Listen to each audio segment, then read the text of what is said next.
So yeah, Nintendo Land, the Nintendo theme park, and this is gonna be my first impressions of it. I'm gonna be playing most of the theme attractions, or games if you want to get technical about it, but we'll dive right into this, and we have a lot to say and talk about, but we're pretty much just gonna go right in.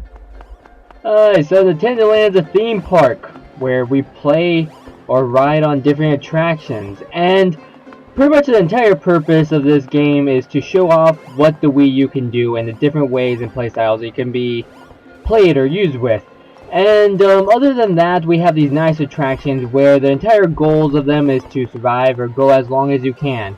And the point of doing that is to collect coins, and with coins you can open prize boxes that open up new pieces and items and puzzles and not puzzles, prizes in your music park, like this guy from Pigman.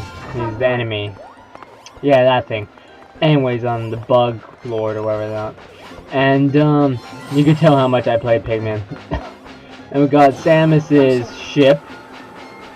Pretty sweet. And those are just some of the prizes you can unlock and earn with the coins you get. Now, stepping right into it, we're gonna play one of my favorite games, Yoshi's Fruit Cart. And for the most part, I just like Yoshi in general. Yoshi in general, but this game is definitely hard, and it doesn't have as much love by the fans as other games, just because there's not much to it, and it's very simple. But basically, on the touchpad, you draw a line to where the fruit is, but the catch is, on the touchpad, you don't see where the fruit is. You have to look at the TV and the clouds and other things to base where you're drawing your line at. And that's where the difficulties come, and that's where this game gets challenging. And there's a couple other things like falling in holes and not getting the fruit, meaning the door won't open and you'll just smack into it and just lose. Like that. And only opens if you collect all yes, I know. And there's a talking monitor, and supposedly it's a girl, and her name's Monita. Why, I don't know. But once you get past that, this game is really fun. Even though it does have a very large kiddish charm to it, it definitely is fun. Now let's go to the next one. This is actually my second favorite, and probably just because it's really just ridiculous. Anyways, we get this Game & Watch looking guy, and basically we dance to the beats of his music lingo crap. And for the most part, we just have to match up what it says, but where difficulty comes in is where he'll switch us around, facing forward or back, and making us have to look at either the TV or the gamepad. And then the moves do get more complicated as you go, and pretty much the gist of it for this guy. Done. Shit. What? How did I get that one? Ah, crap. Done. 1, 2, 3. Ah, shit. No! Well, I lost. And, that's how that game's played. Now, this is the game I hate probably the most. And the reason is just, you have to be, I guess, very attentive, and, you just have to have a lot of control of the control pad. Basically, you tilt, and we're this tiny little card thing that you can barely even see on the TV. Mostly, it looks better on the gamepad. But, this shows us, like, a general, what everything looks like. And we kind of tilt back and forth without breaking ourselves. And, that's pretty much the principle of this game. And you get, like, 4 or 5 lives or so. And you just have to go and, save Paulina. Now, we'll go ahead and go to Captain Falcon's Twister Air Race thingy. Something like that. And, yeah. Now this game is pretty straightforward. You drive and you tilt the device to do the turns and avoid obstacles. And it's probably my third favorite game. I'm trying to see. It probably is. But basically you challenge yourself by speed and distance. And so the faster you are and the further you wow, I can't speak. You are is pretty much better is the gist of it. And I'll take this time just to talk about the game in general. Basically, this game is not online and does not have online multiplayer. What it does have is Miiverse integration. So people, or their Miis more importantly, will show up in your game just randomly. I don't want to say randomly generated because they really are people and there really are people who said stuff. But they just come randomly out of Miiverse to tell you stuff and congratulate you and just whatever the people on Miiverse are talking about. Which is really nice because it's done so seamlessly that it really feels like people are just kind of visiting your park and your attractions and like playing in your place. But this game would have been just 100 times better if it really did have online play. But the integration really makes it nice and it just really makes it fun, and I guess it's doable. I mean, we don't have online, so I'm happy they at least did something with it. And holy shit! Whoa, I died. Okay, so this, I take it back. Whatever the second favorite game was, this is my second favorite game. And the other one, I guess, is third, and that one was fourth. But this is actually my second favorite game. It's I want to say the game was called Balloon Kid, but I feel like that is not the right name. Anyways, Nintendo made a Balloon Kid game years ago, probably, I think even before I was born. And that was back in the days of, like, I think the original NES. But for the most part, this game kind of really, well, anyways, it's pretty fun and stuff, and I died. Now, I actually have no idea where the hell this attraction even comes from, or how the hell it's even Nintendo related, but I don't give a shit, because,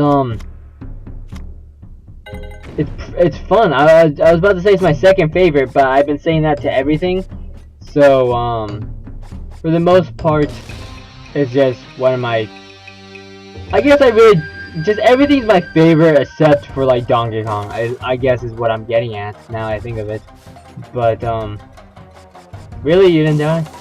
Anyway, just throw shurikens at ninjas, and the further you go, the more powers you'll get, and you'll be able to use them from the very beginning on your next startup. And there are 3 scrolls, and I'm not going to tell you what they do, but there are 3 scrolls that will give you magic powers.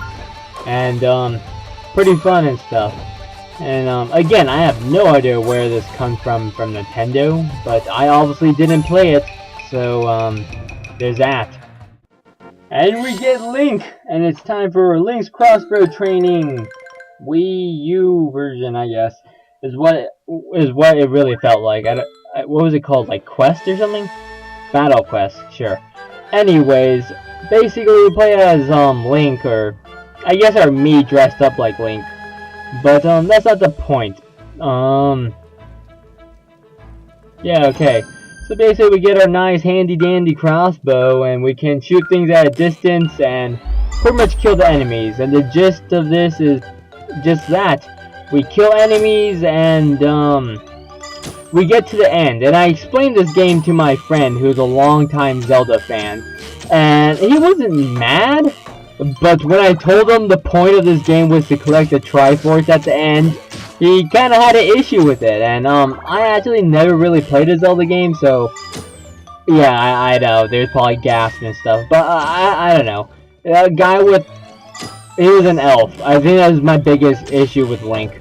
But anyways, like I said, my friend had an issue. He's like, that's not even what the Triforce is, and he was going on about other stuff like. Yeah, but again, I can't even speak for that because I've never actually played a Zelda game. I think I played the first one on NES. I'm like, screw that, and I never played another one again. And so I blame the NES version for me not liking this game. But, and I would honestly try it, it's just too many games have been made, and I don't want to just play them all, so I'll just miss it. And again, I'm sure there's a lot of, Nintendo fans that are probably like, no, play it. But, I'm too old now, I mean, I had to probably get used to it from, like, childhood, and I just didn't. So, anyways, Triforce, yeah. And, damn it, I was about to say this is my second favorite. Well, we already discussed this, but this is, yeah, probably one of my more favorite games. Basically, we play as Olimar or Pigman depending on your control scheme. And another thing I want to point out is pretty much every game is like that. You can use Wii remotes and it'll be different gameplay and control schemes, which is nice. But anyways, I'm Olimar and I control a horde of Pigmen. And we also get this nice CPU giant Pigman to help us out. And basically we collect these nectar things, we level up, we get more Pigmen, and pretty much we just navigate through the area without dying, and that's pretty much the gist of this. We're trying to escape and go back in our spaceship, and that's why we're going through these levels. And they're mission based, and they're pretty fun. But again, this is another game that I just never played. I actually wanted to play Pigman, and I just never bought it or gave it, I guess, the time of day. But I remember following the game and wanting it so much, and then I just never got it. Then Pigman 2 came out, and again, I just didn't get it. And this is actually a game I would consider getting, just because it's so, not weird, but just, I don't know, I can't explain it. But it's definitely a game I think I would actually pick up and play. And my cousins actually are big fans of Pigman, and they love the game. And it looks fun. I really want to pick this game up, especially after playing it on Nintendo Land. I'm sure there's very big differences between this attraction and the real game, but I definitely like Pigman, and I'm kind of sad that I haven't tried it out. But I guess that's just me rambling on. Basically, we got this boss, and there's different bosses in different stages, and if you can't tell, the Pigman enemies are like robots and version of the original enemies. We just kind of mess them up and destroy them, and we win and stuff like that. And our ship has arrived, so it's time for us to evacuate and leave this lonely planet of Robot Pigman Land, or wherever it is. And let's collect these coins. Let's gather up and leave. Anyway, this is definitely one of my more favorite attractions, and pretty fun. Anyways, we're gonna be doing the last attraction that I'm gonna be playing. There's other than attractions I've shown you, there are a couple more, and they're pretty much multiplayer based, and that's why I pretty much didn't record them. Plus, I mean, I have 15 minutes to record all this stuff, so, I mean, not a lot of time to do all this stuff, and there's a lot more to this game that I'm just not getting into just because it's so much to dive into, and 15 minutes just can't cover it. But this is another one of the Metroid games, and it is mission based, and this mission is basically shoot all these Mii tokens, and basically you have to shoot all of them, but together at a certain amount of time, or else they start turning off, and then you just have to redo it again, which is fun, but pretty challenging, and it gives fans and I guess really competitive people the chance to kind of really shine in Nintendo Land. And this is definitely a harder game, because again, it's time based, there's accuracy, there's a lot of things that go into this particular mission, but there's different story missions based on which ones you chose, like fighting or kind of multiplayer battles, and again, pretty amazing, pretty fun, and there's a lot of different aspects to it, but for the most part, that is Nintendo Land. This is all our attractions, pretty much all the time I have, so thanks for watching. 1, 2, 3, ah shit. No, no, no! Well, I lost.